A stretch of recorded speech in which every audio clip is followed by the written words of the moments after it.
I will admit people from the waiting room and we can get going in about 2 minutes. Perfect. It's not on right now though? It is. We're letting people in right now. Hi, everyone. Welcome to Climate Discovery Workshop, hosted by Work on Climate and presented by Jonathan Stokely. We're going to get started in a minute. We want to have people take a little time to get in. In the meantime, feel free to introduce yourself in the chat, your name, where you're dialing from, your LinkedIn URL, anything you think would be interesting and relevant.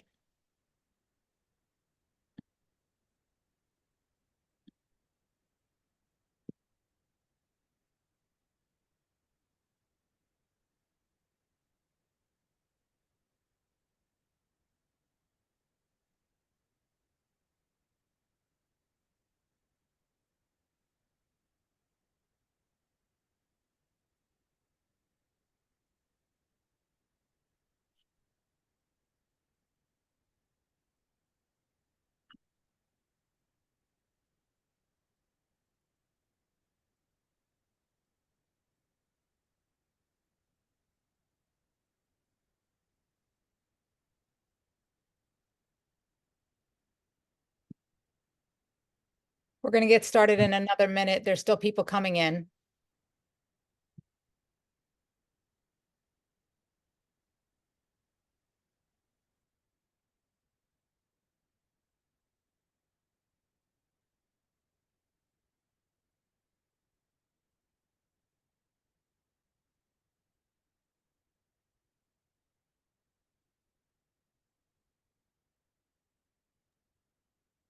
All right, Val, I think the rush has slowed down a little if we want to get started.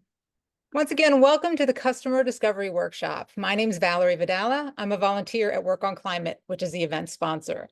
I'm also joined by Kim Dryden, a program manager at Work on Climate. She'll be supporting, helping to monitor the chat and support on the tech side. Before we get started, I'd like to quickly tell you a little bit about Work on Climate. With over 28,000 members and growing, Work on Climate is the largest and most active community addressing talent shortages in climate by connecting people through a global Slack community, free climate expert hours, and educational events like this one. We are on a mission to transform the talent ecosystem and build the workforce that humanity needs to solve climate change equitably and justly. Our goal is to make climate work mainstream, empowering hundreds of millions of people globally with the skills and support they need to use their talents to build climate solutions. If you're not yet a member, I encourage you to join us by visiting our website at www.workonclimate.org. Before I hand it over to our speaker, I wanted to run through the format of today's event so you have an idea of what's coming up. Jonathan will start with his presentation, after which we'll have breakout rooms to encourage interactive discussions and allow everyone to engage more deeply with the material. Feel free to ask questions in the chat. We'll address them to Jonathan throughout the session. So again, it'll be more interactive. Finally, I'd like to introduce once again Kim Dryden, who I mentioned earlier. She recently joined Work on Climate as a program manager overseeing the Roll Founders channel. Kim, can you please take a moment to introduce yourself? Hi, everybody. As Val said, I am the program manager supporting all of our founders, aspiring founders, and founder support folks over in Roll Founders. I am relatively new in the role and new to climate. I've made the transition that a lot of folks in Work on Climate's bigger job seeking community have made. And I'm very interested to hear what you're all working on. So DM me over on Slack if you have any questions about our community or support things that you might need in your entrepreneurial journey, or just say hi. I'd love to hear from you. And keep an eye on our upcoming newsletters, as we will use that as one of the primary ways to push out information about other events and obviously in the channel as well. All right, I hope you enjoy. Put any comments, questions in Slack, and Val and I will keep an eye on. And over to Jonathan.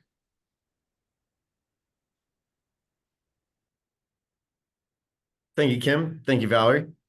My name is Jonathan Stokely. I am a MBA grad from CU Boulder, Go Buffs, with a focus of finance and entrepreneurship. Previous experience as one of the first 400 employees at Groupon, launched a co-location facility for high-speed trading at CME Group, and launched Deutsche Bank's marketing cloud globally.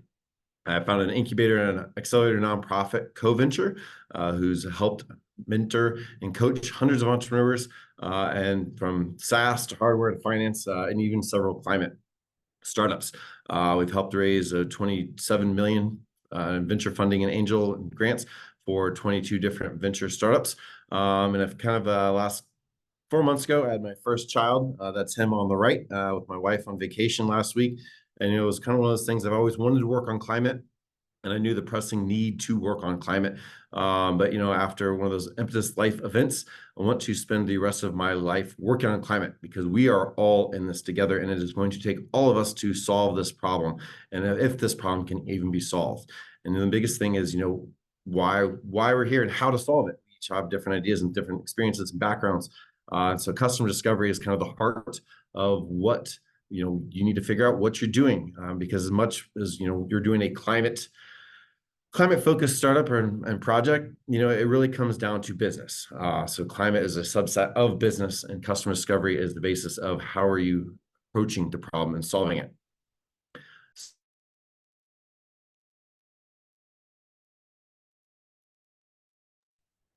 Jonathan, I think you muted. Yeah. Oh, I'm good. So this is meant to be interactive and conversational. I know we've got lots of people in this chat. So, don't be shy. As Valerie asked, we've had more people join, but, if you could put in the chat who you are, where you're calling from, and what is the climate project that you're working on, so we can get a sense of the audience and who's in the room, we'll really appreciate that.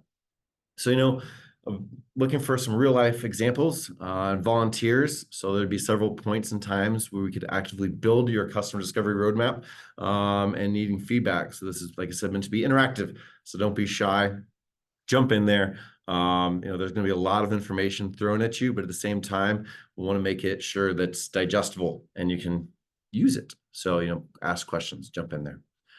So first question, customer discovery 101. How do you know who your customer is?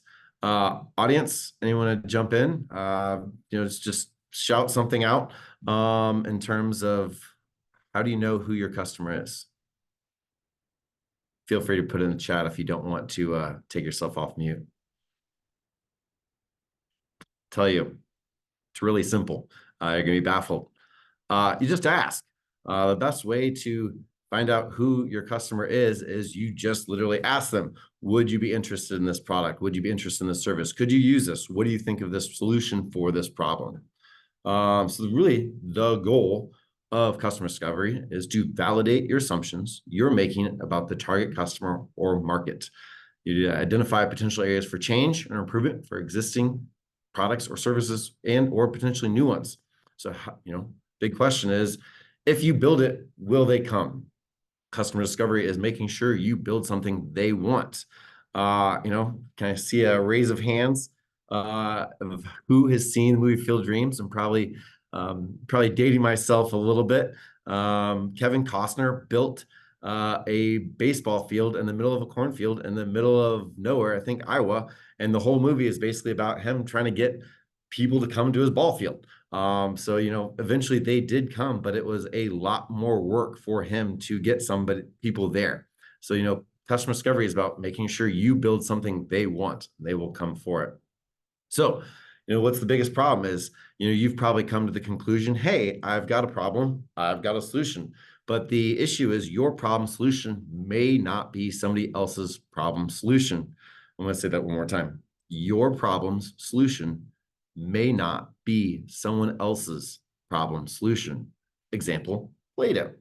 Play-Doh was originally created as a wallpaper cleaner. Could you imagine that? Something new you might have learned today, and it has since transformed. There's tons of other products out there that or original invention is not what it's being used for on the market today. So we'll kind of get into pivot later, but just want to put that out there. So part of customer discovery is making sure you're building something for your customer, not for yourself.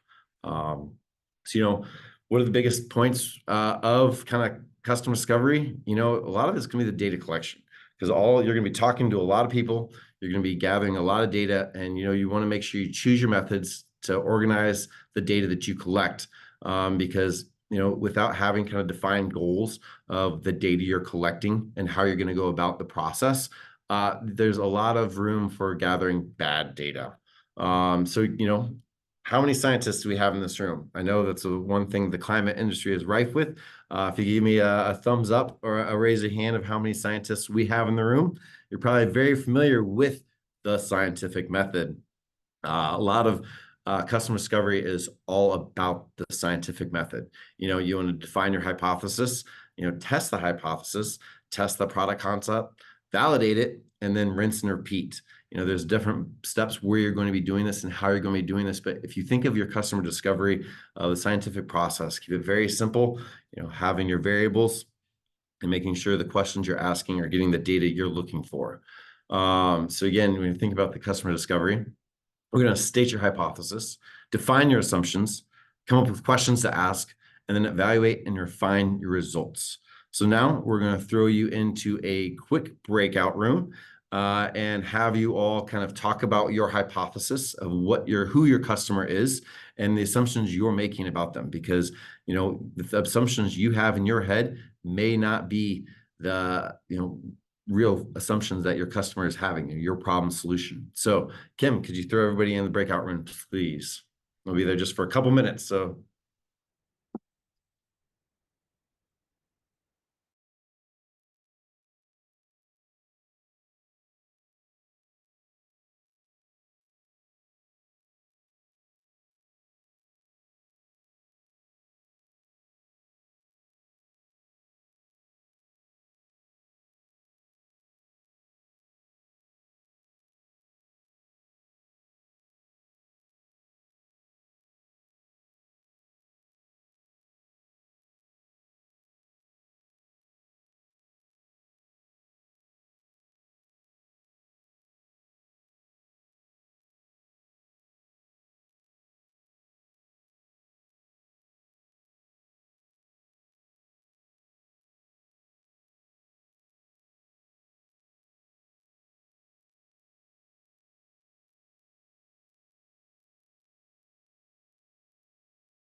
For those of you just joining, they just jumped into breakout rooms.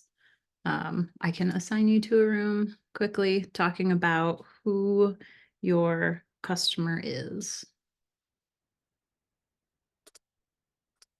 No one was speaking in my breakout room, and then everyone except one person left, so I left as well. I'd be Great. happy to be reassigned to one, though.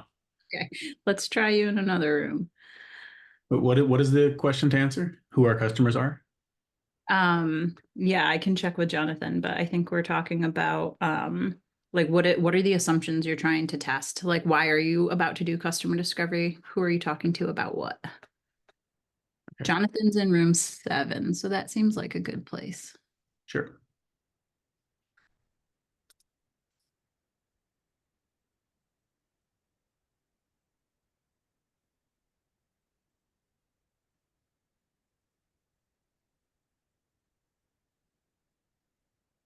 I have to just scroll through everybody and find you.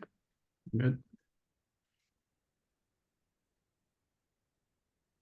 What breakout room were you in? What number?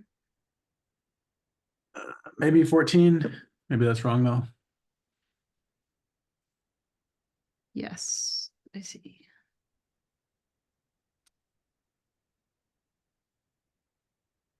All right, I've reassigned you. Good luck. Thank you.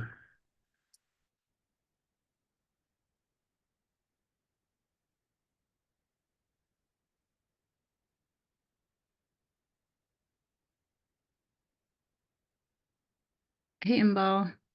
We are just doing some breakout rooms here. I can put you in the Got it. room. Okay. Maybe where Jonathan is. I will leave then. Okay.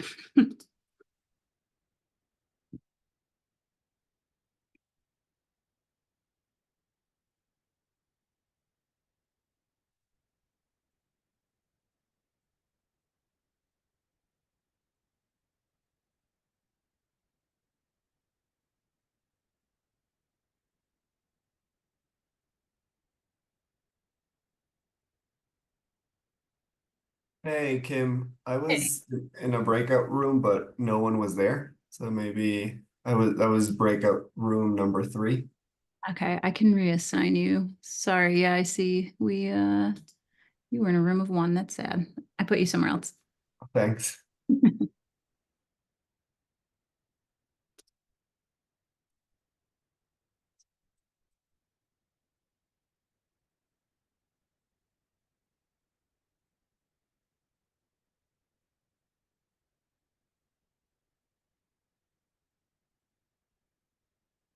Carmen, I'll put you in a breakout room if you want. We're discussing what assumptions you're looking to test with customer discovery. Like, why are you on this journey?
Give us all just a minute to get back in, and then Jonathan will take over again.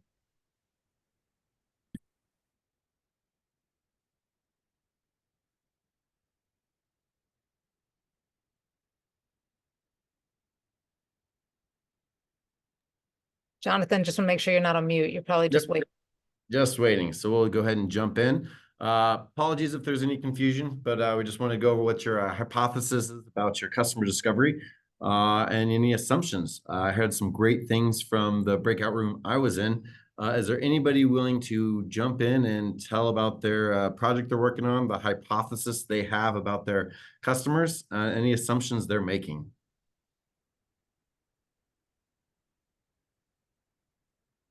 All right. I'm going to mispronounce this. Apologies. Shazoda. Great. Hi, my name is Shizoda. I am currently working on investigating some potential problems in the power grid space, and the hypothesis we have is that the interconnection application process would be a lot less painful and more streamlined and more effective if there was proper data. And the assumptions I'm going in with a lot of these meetings is that which I honestly didn't realize until I was thinking in this framework, is that I assume it's a few centralized repositories of data that we'd have to kind of collect, and it is automatable. Yeah, that's kind of it. No, that's great. Appreciate that. Nicholas, you had a good one. Yes, thanks. I'm the founder of Azulene Labs. We make software for chemistry and materials science, especially focused on clean tech. And our hypothesis is that we can accelerate for a given number of expensive laboratory experiments, we can accelerate the rate of discovering a useful chemical or material. And I guess the assumption is that customers will pay for such a platform that helps you do that. And they want to save money, as we talked about. Yes, I guess the corollary is for the same amount of money, you could discover things faster. So one or the other. Yeah, that's a great spin on it. Thank you, Nicholas. All right, we'll continue on with our presentation. So now that you think you know who your target customer is, now is the time to gather data. So there's two major types of data, as you're aware of: quantitative and qualitative. Quantitative numbers, qualitative more squishy feely and less definable slash siftable. Problem is you need both data. But as most of us know, data is only good if you could utilize it. So garbage in, garbage out. How do you prevent that? So quantitative data, again, numbers. Try and keep it as simple. Quantify the data as much as possible. Scale 1 to 10. Do you hate, dislike, is it neutral, like or love? Is it hot or cold? Kind of think of binary. This allows you to really distill the information and put it into nice graphs, charts, and other means that you don't have to just completely sift through, because qualitative data, you're really sifting through it. You have to look for trends. You have to see what are the common words that people are using. Do they like something? Do they love something? What's the features, colors?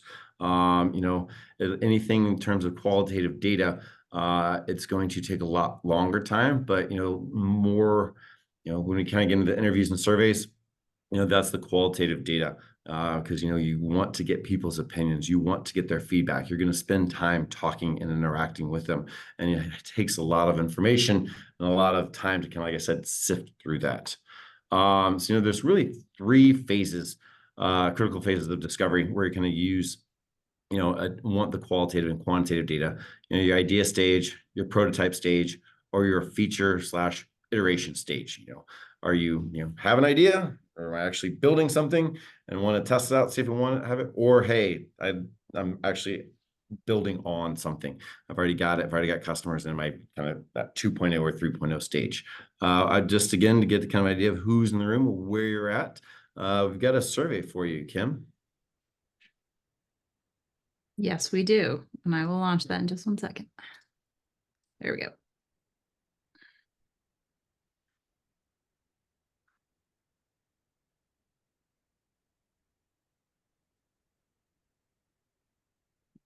All right, research is in.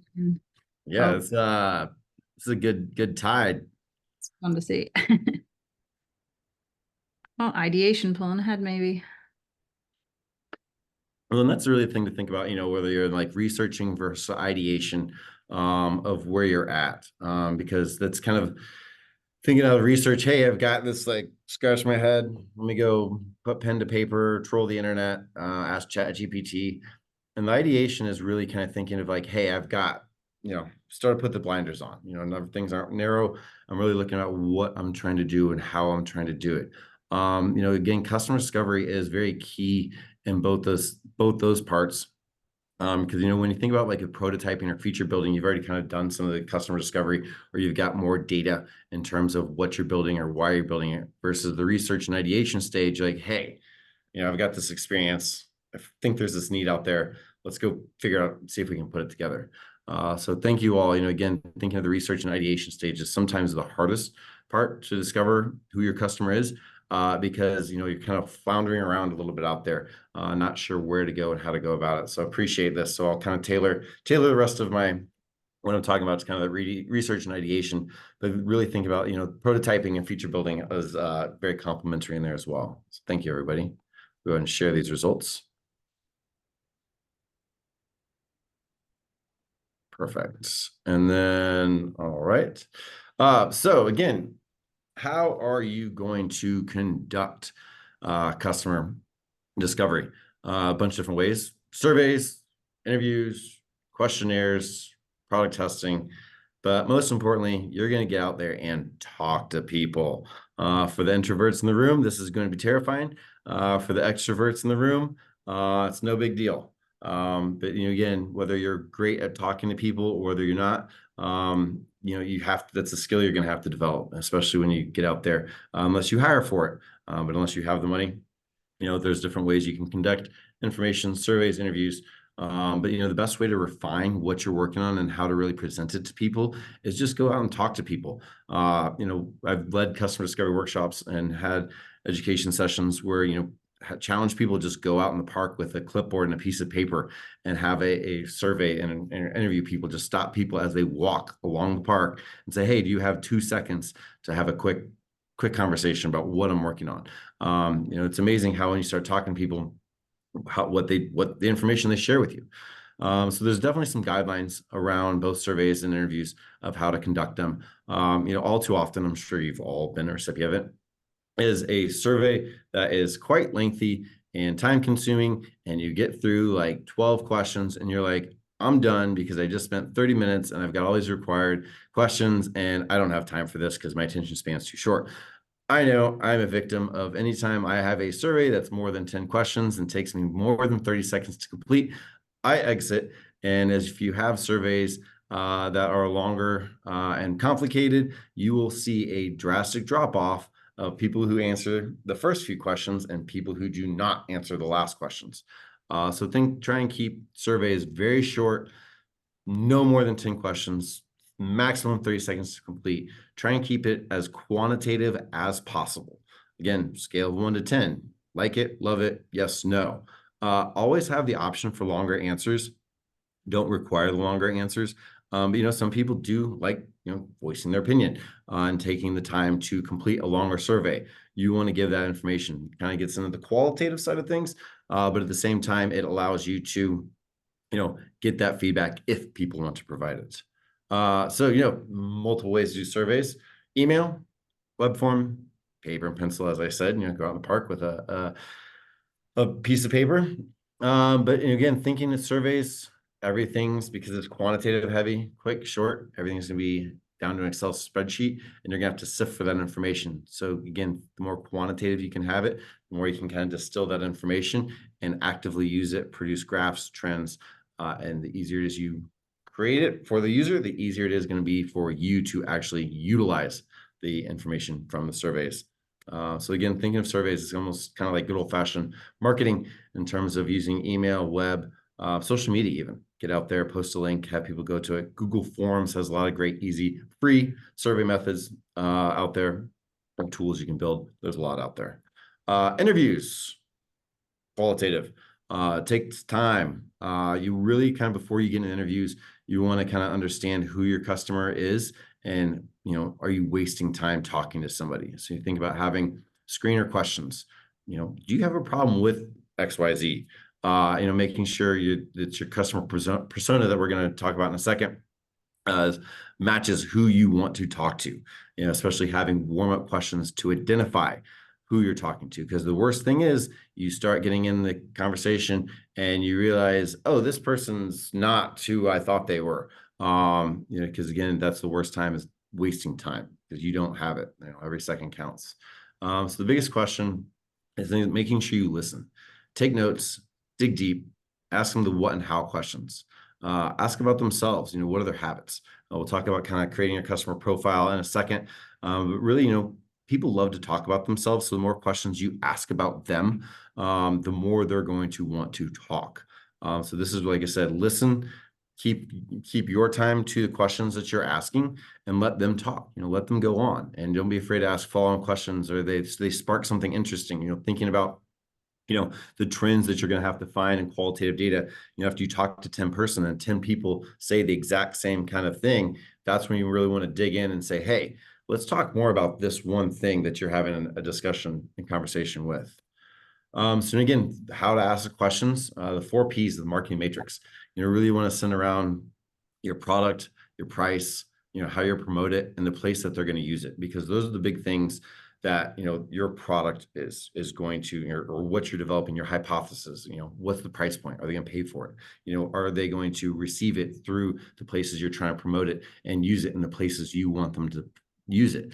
So if you kind of center your questions around that, then you're really going to kind of understand where and how and the what and the who of what you're looking for and the information you're looking to gather from them.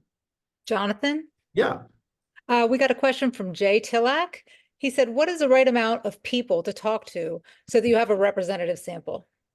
Ooh, any scientists in the room want to jump in and talk about a good sample size? Not a scientist, but from personal experience, I have done this until I stopped feeling like I was learning new things. As long as I was getting a broad enough base of people and felt like I was getting diverse enough viewpoints. At a certain point, like interview 12 sounds a lot like interview 3. And so that's when I would call it. Yep. Joshua. I'm going to be annoying and say it depends, but it kind of does depend on how risky the kind of, if like being wrong about this assumption is. Like if your whole business kind of relies on that being right, then maybe you want to have a bigger sample and get to a more certainty around it. But if it's like a low risk assumption, then maybe you don't need as big a sample size or to speak to as many people. Yep. I would completely agree with that. More is always better, especially when you're collecting data. But again, thinking of time or repetition, if you talk to 10 people and they all say the same things, you're either talking, to try and diversify who you're talking to. That's a big thing too. It's like, all right, if I go into a room where everybody's climate focused and I said, hey, is climate change a problem? And everybody says yes. It's like, well, okay, obviously, I'm in a room full of people who are actively fighting against climate change. They're all going to say, yes, climate change is a problem. But, again, if you go outside of that room and say, hey, is climate change a problem? You're probably going to get, unfortunately, a diverse perspective of why and what causes climate change.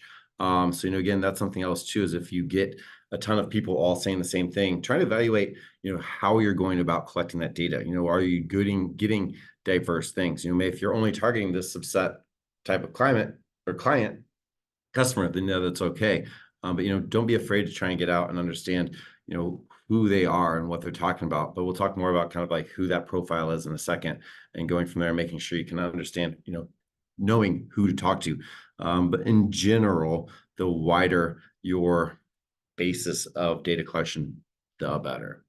Any other questions around, sample size, customer discovery, and making sure you have the right types of people to talk to?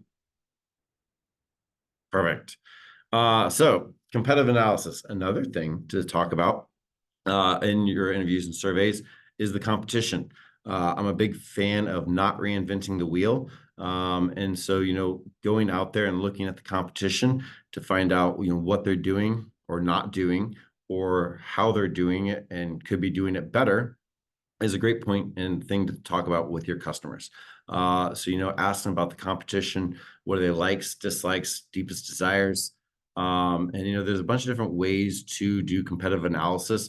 We could have our own workshop specifically on competitive analysis. And there's a lot of great tools out there, such as SWOT, Porter's 5 Forces, Growth Share Matrix, Perceptual Mapping, Pestle. But, again, thinking of just price versus quality. That's a great thing to think about. Where are you in terms of your product or what you're wanting to do for your customers versus what the competition is, and how are you solving something, or what are you providing that's not already done? I saw we had a question there. Go ahead and jump Deepa in. Patel, I think, had a question. Sorry, I just realized the hand was raised. Yeah, I just want to, what is PEST? I mean, somebody's posting an answer in chat, but I want to make Yeah. sure we get the correct I can't description for see. the acronym. Yeah, I can't see the chat. So if a person posting wants to jump in and explain, we'll let them. So the political, economic, social, and technological analysis, just another method that you can go about doing a competitive analysis. Yep. So thinking about like, what are those external risks that are affecting you for like political, Okay, environmental, et cetera, just like people, planet. Yeah. Yeah. And a lot of these you'll find, most things in business are unnecessarily complicated. I was on a brewery tour a few years ago, and a woman was going through all these very complicated names, like around Heiskable and Wort and other things with brewing beer. And she's like, no, it's like any other industry. They make up these complicated terms and use jargon to make it seem more difficult than it actually is, to keep people away and afraid, and make them, realize it's just like hot sugar water with yeast to make beer. And that's no different than anything else. So a lot of this, you'll find that there's a lot of different overlap, but they just take a little bit different skew with some of them in terms of like how they're approaching it. And that's one of the great things about looking at these different methodologies and as you approach business, because it is a lot like science. You're just looking at different things from different angles. How do you test something? How do you analyze something? What are the questions you're asking about the problem or solution? So as you dig into these are great. But again, like I said, we could go a whole session on competitive analysis alone and how do you evaluate the competition. So define personas. We are going to throw you into another breakout room.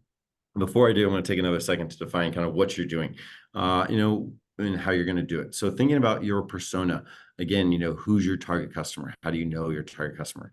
A lot of demographics, which their age, gender, income, education, location, anything that you can profile them down to their behaviors. What are their needs? What are their goals? Where do they hang out? How do they spend their time? Thinking of, the personas that, define who your target customer is. And again, thinking of kind of 3 different major personas, who's your primary? Who's that one customer you have to get to buy your stuff? Then who's that secondary customer of whom, hey, it'd be great if they used it. Obviously, we'd love it if everybody used it, but what you're doing and developing is sort of serving a very specific target market. But you also have a secondary market who could use it sometimes, but not as much as the primary. But then you're gonna have a tertiary, kind of who's your third level outside that, they might pick it up, they might use it, or hey, we could maybe eventually evolve our product set to serve them. What features could we add to get this kind of third person on there, or how do we get them kind of roped in? Heidi. Oh, Heidi, did you have a question? Okay, yeah, I did. Thanks, Jonathan. Do you have the primary, secondary, and tertiary per product or per product suite? Ooh, that's a good question. So, kind of thinking, really per product, because the product suite encompasses that, but again, thinking of like, especially in the beginning, thinking of the ideation and research phase, you're going to be keeping things as simple as possible. So to keep it per product, and that's a general rule in business I like to follow. Keep it simple. KISS methodology, if we've got any salespeople in here. So the simpler you keep it in terms of the product versus the product suite, because when you get the product, theoretically you're starting with one product, and your product suite are features that you're building on top of that. And with the product suite, you're building on the features to try and reach the secondary or tertiary or serving unmet needs of that primary customer, but you still have to understand exactly how they fit in. Ifar. Thanks, Jonathan. Are you referring to primary, secondary, and tertiary to be the customer archetypes? Archetypes. Yep, exactly. Who are they? Again, thinking of, over here on the right, we've got Mary. She is a fictitious person, but she has a house cleaner. She buys takeout 3 times a week, and she frequently feels overwhelmed when she forgets something. She's a working mom, 34 years old, works in London, married, has 2 kids, household, 125,000. Needs and goals. She needs help running errands, managing kids, keeping things running. She has time for her friends, likes to feel like she has it sorted, and she, wishes she clone herself. Thinking of like, what is it that she's working on? What do you need, and how do you reach her? Wilder's iPhone 13. Or Wilder. Hey, thanks. Yeah, was just wondering, I put this in the chat as well. How should we replicate some of these demos on the B2B side? We'll I guess get there. they're not demos, they're firmos, but yeah. Yep. No, the exact same kind of thing. But instead of putting somebody like Mary, you're gonna put somebody like Costco on there, and describe them, or whatever other universities or something like that, and kind of define them. But we're So gonna not the target persona, but like the IC, like the target company rather than the target persona, or both. A little bit both. So you're thinking of like business to business is a lot more difficult. Corporations have personalities. Corporations are people too. So again, what's their culture? Again, it's gonna be a little bit different, because as you dive into the B2B side of things, you're looking for a specific person still within that corporation. A corporation might purchase it, but it's who's, is this a marketing product? Is this a sales product? Is this a ESG product? Is HR going to buy this? What are the things that, who are the people in the organization that make the buying decisions, who are going to say, hey, that you're going to reach out to? We'll kind of go into how do you reach those people in a second. Does that help a little bit?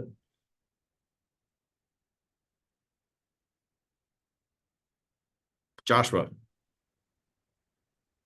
Yeah, hopefully that answered Wilder's question. I was just going to add, there's a question around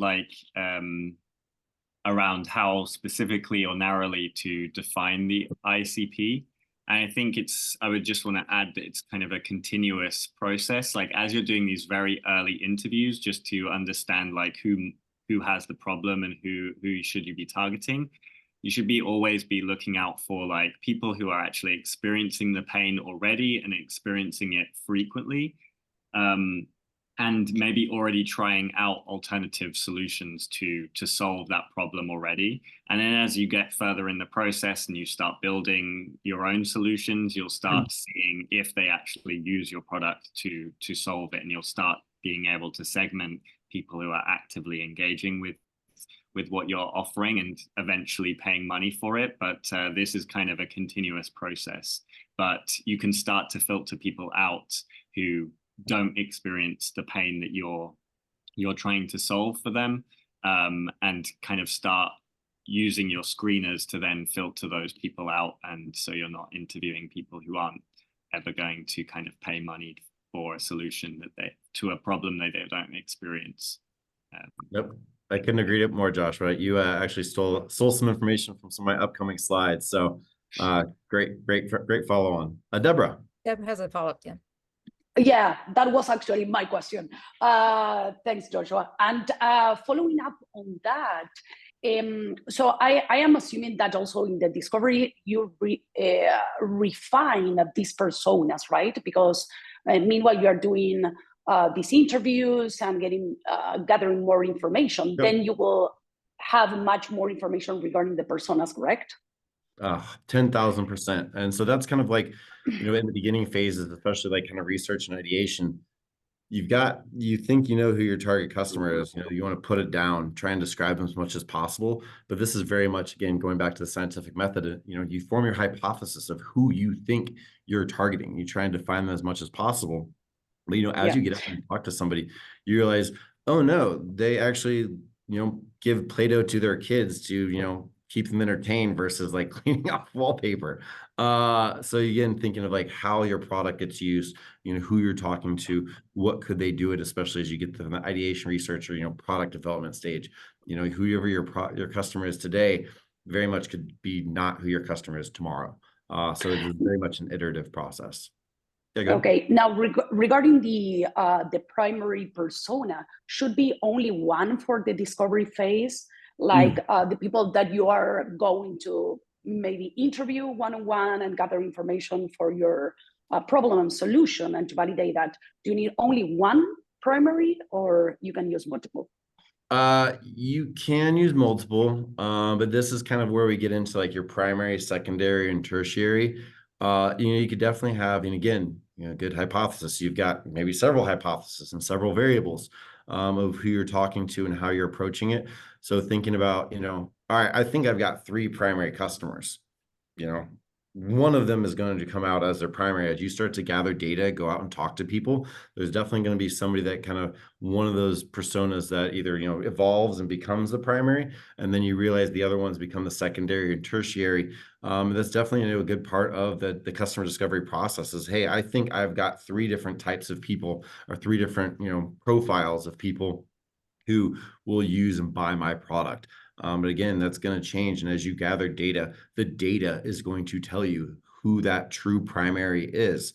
And again, thinking of once you have your product and you start to get out there and start to market and promote it, the simpler you keep it, especially with your marketing, your branding, and focusing on the one, the more likely you're going to reach that target customer. Because again, we're kind of getting off this customer discovery, but this is why we do customer discovery, is so you know who to market and sell to. Because if you don't know who to do that to, it's going to be too broad, too general. You're trying to appeal to a general audience, but the problem with generalists sometimes is you're not just specifically focused on one person/category profile. And the more you get it toned in, the more direct you can be and the more likely you are to reach them. Yeah, go ahead, Deborah. This is great. No, yeah, that's perfect. Thanks a lot, Jonathan. Cool.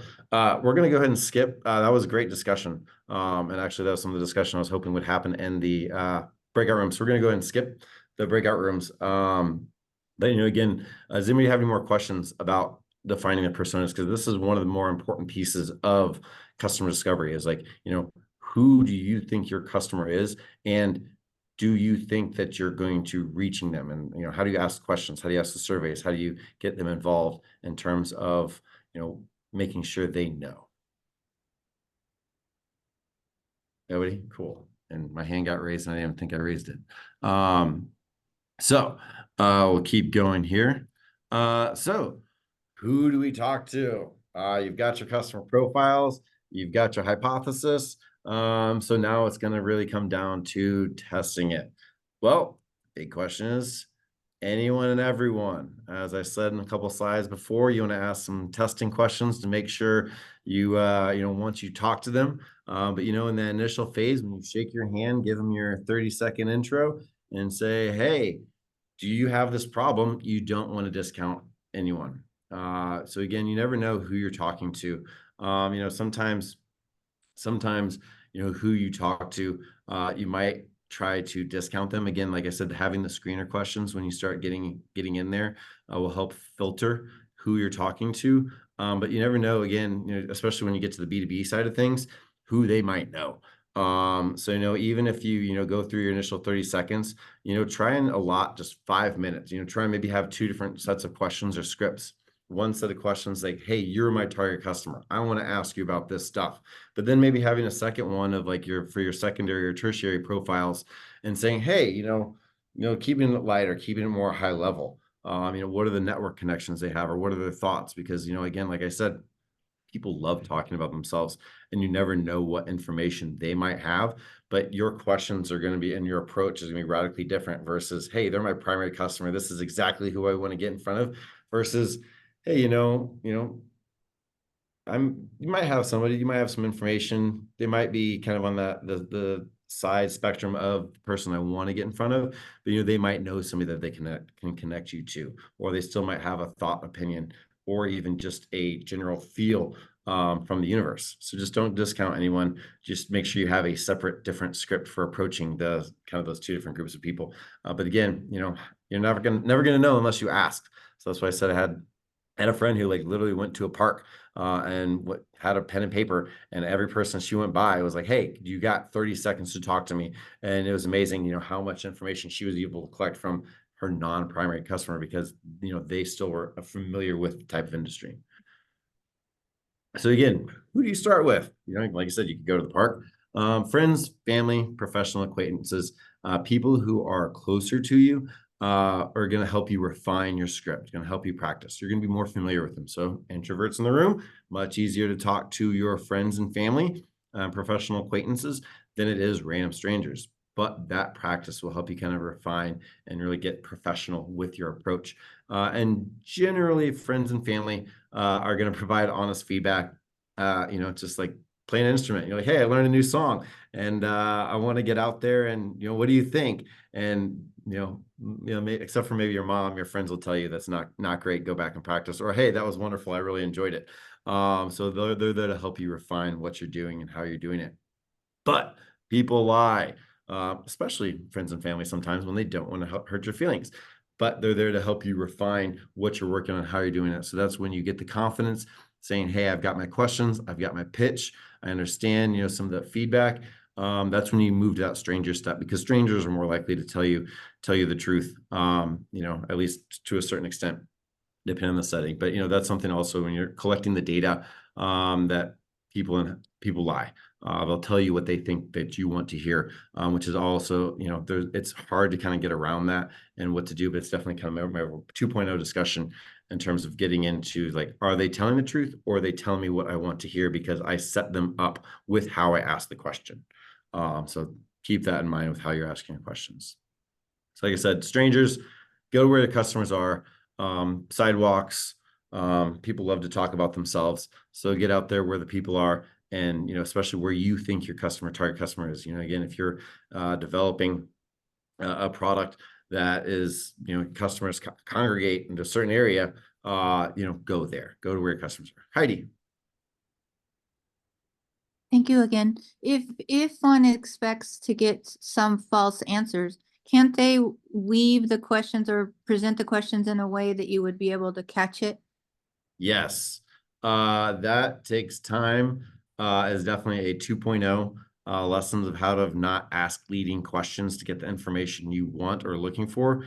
That's kind of a whole different segment of like confirmation bias that we could really get into, because it's really interesting once you start to dig into and how to ask questions and what the questions are. And that's really, it's like thinking of like keeping it simple and quantitative as possible, because then they give you a binary answer or an answer on a spectrum of 1 through 10, and it's harder to lie the more you can get quantitative data, because the qualitative data is where the people start to lie when you get the interviews, and it takes time, and that's where you're trying to keep things as succinct as possible. Joshua.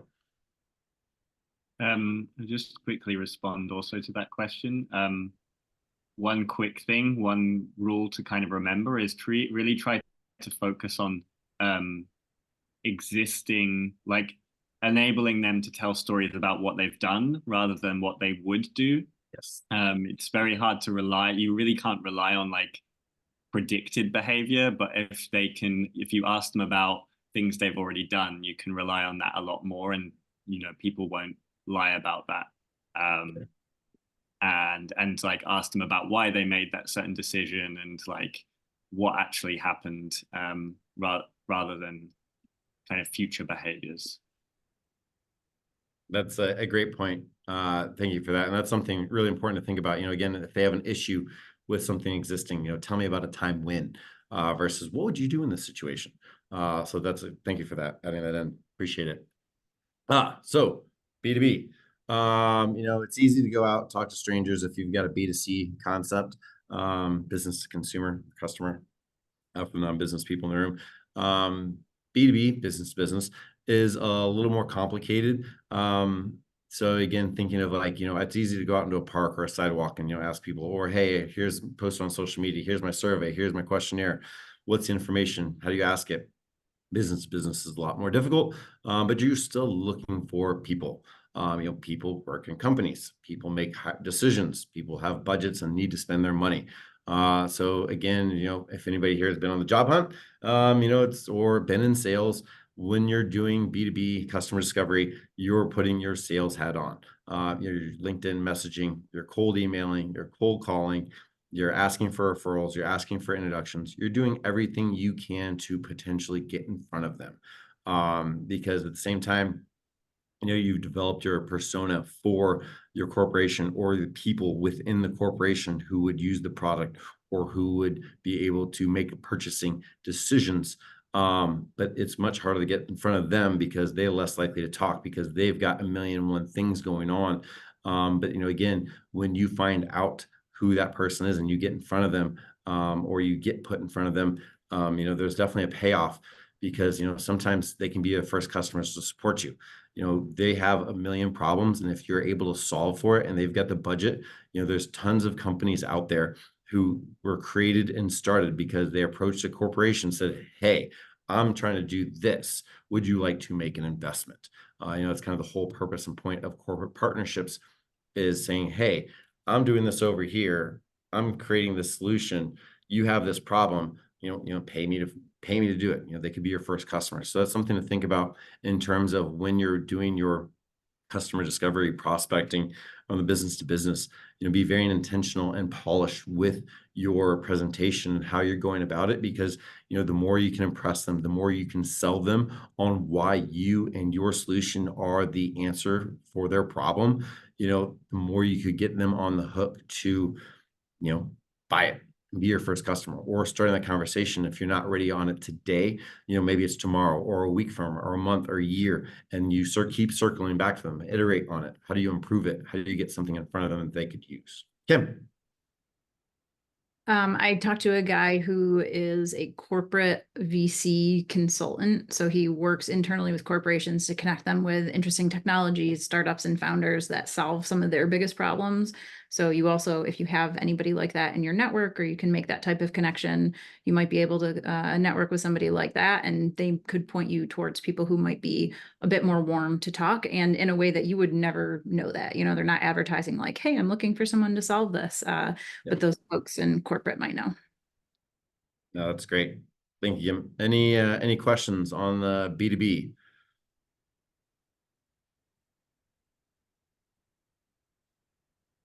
So, what's the interview questions? We're going to go through a couple questions that you can use. We got a few minutes left. So just some ideas of, questions you can actively ask in interviews.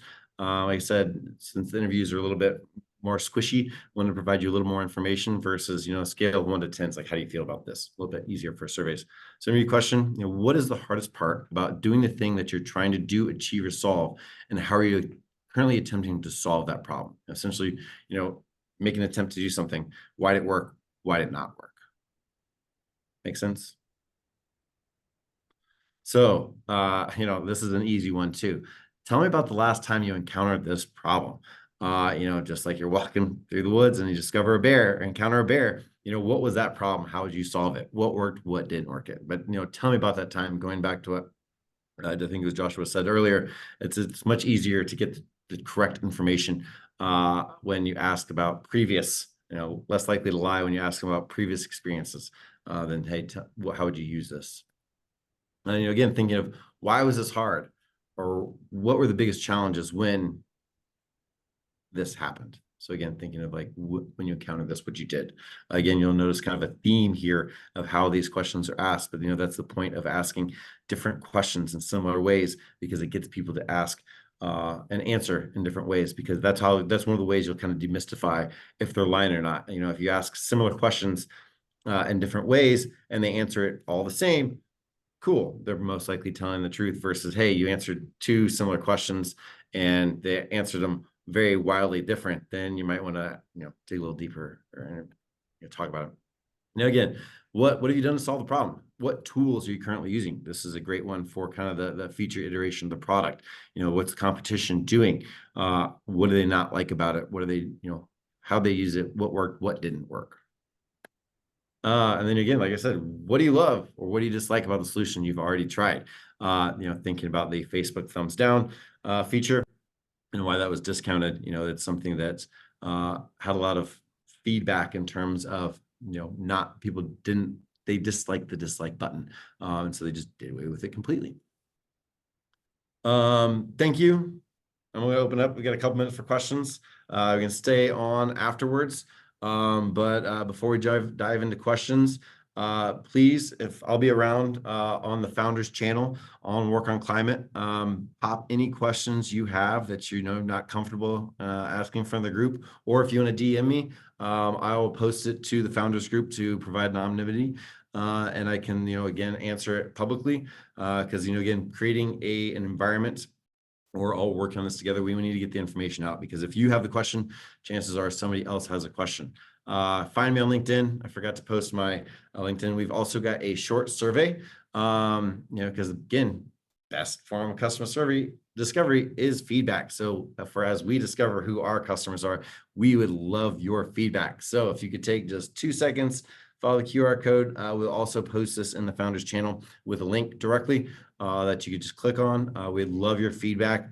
And also, if you don't have a question, just post in the Founders channel how much you either loved or hated this process and this customer discovery workshop. We're going to be having more like this. We'll definitely be doing this one again as we iterate and improve ourselves. So we'd love your feedback. We love your thoughts. You're not going to hurt my feelings. And find me on LinkedIn, add me, and we'll go ahead and jump into any questions. But again, thank you for joining us today. I hope it was valuable. We're all in this together, and we need more climate people creating companies that are climate focused, because we have to solve the problem together. Thank you for your time. Deborah. Yes, a question regarding this discovery process and the questions. When do you move from asking questions to validate your hypothesis and to validate your problem to validate your solution? Because at some point, obviously, before investing, and I'm in software, so for me it would be easy to do a low level, low fidelity prototype. But for the one-on-one interviews, when do you move to ask questions regarding specific the solution?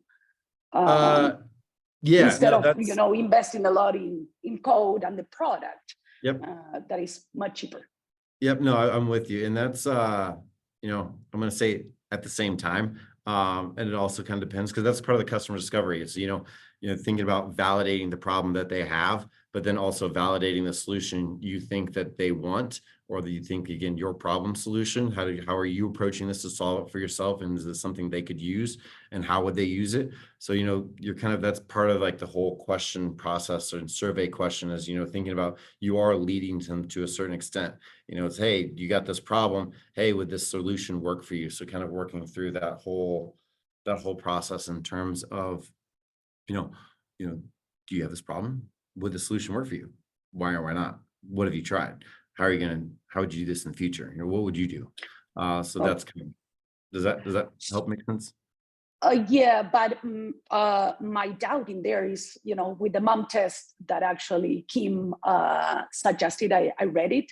And one of the things is not to get into that mom test trap, right? With the solution. So how do you avoid that? Oh, no. Okay. Sorry. Yeah.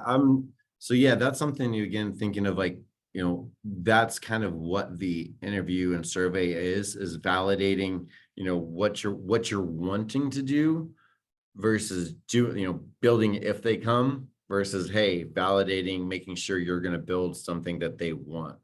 So does that make sense?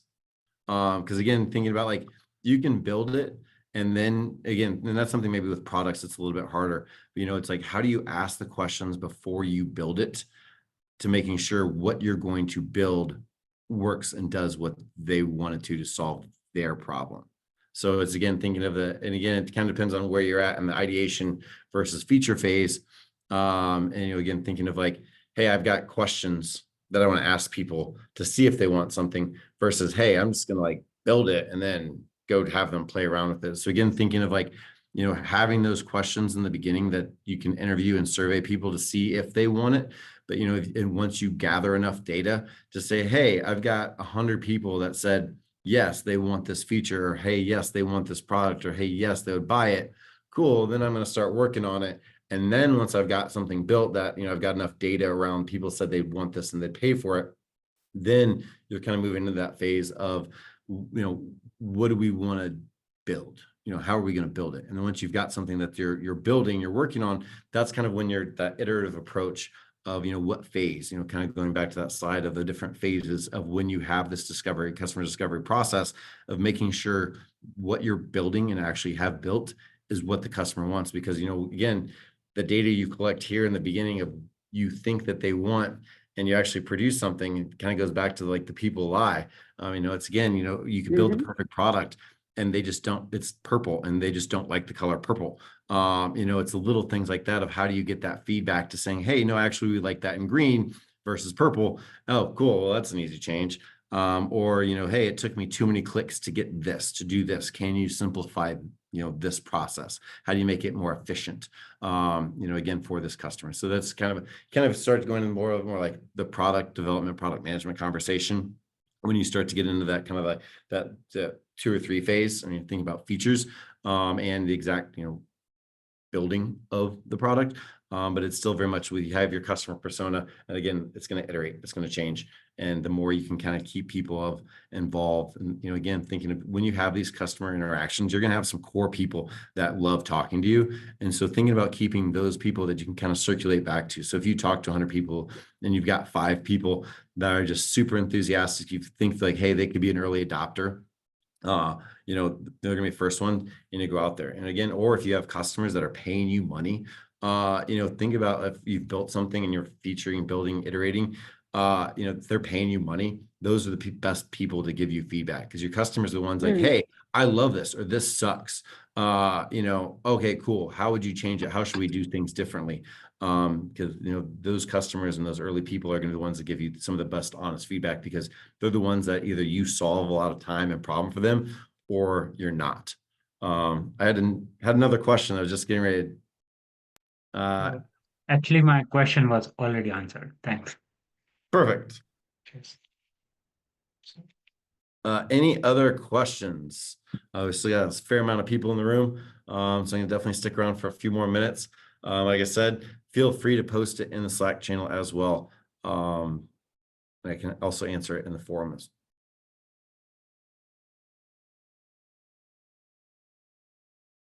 Great. So thinking about customer discovery, it's just really, it's simple. You just go out and ask people, whether you use it. The question, the content, and the meat is how you ask. Survey, short, simple. Interviews, you're gonna get more qualitative data. It's gonna take you more to sift through it. Making sure you know who you want to talk to. Have an idea of who you want to talk to in the beginning is going to change, probably more at the end as you're iterating. The types of questions, the types of data you're asking. It's an iterative process. It continually grows. Your customer's going to change. Your customer's going to evolve. The solution and problem they had today is going to change for tomorrow. That's just how evolution works. It changes. Life changes. But as long as you're kind of iterating along the customer discovery process of keeping in mind who you're trying to target, who you're trying to reach, the problem you're solving for them, and the questions you're asking, the data you're gathering, you're going to have a pretty good pulse on who your customer is, because a lot of people think of customer discovery as one and done, but it's not. It's an iterative process that you should kind of polish off and try and do. But as entrepreneurs, you'll find you've got a million different problems, and they all change and evolve with your customers. So again, there's definitely a balance that has to be done. But thinking about the number of startups that were successful doing hundreds of millions of dollars in sales, and all of a sudden they started to drop off and were forced to pivot after they've launched, and retreat and even go into hiatus for a while until they could, what was it about our products that we were providing to our customers that they loved, and why did they stop using them? How fat did we grow too fast in the wrong direction? Asking your customers what they think, their feedback, is going to help you kind of stay on that path, because it's definitely a fine line of developing which side together in terms of, does it solve their problem and how does it do that, and what's the price, product, promotion, everything on there. So it's a process. It's not perfect. As I mentioned, it's like science. You kind of got to test over here. Did this work? No. All right, let's go test over here. But you keep at it, you're going to get a pretty good idea of who your customer is. It takes work, but it's a process. So like I said, jump on the Slack channel, ask questions. If you're not comfortable, DM me, add me on LinkedIn, and happy to help with customer discovery. And like I said, please take our survey. Let us know what you all thought on this, and we'll keep offering some awesome sessions. I hope we found it awesome. But that's what our customer discovery is all about. So thank you for your time, and have a great rest of your day, and best of luck, and keep up the hard work solving the climate price problems, because we need more solutions people like yourselves. Bye, everybody. Thank you.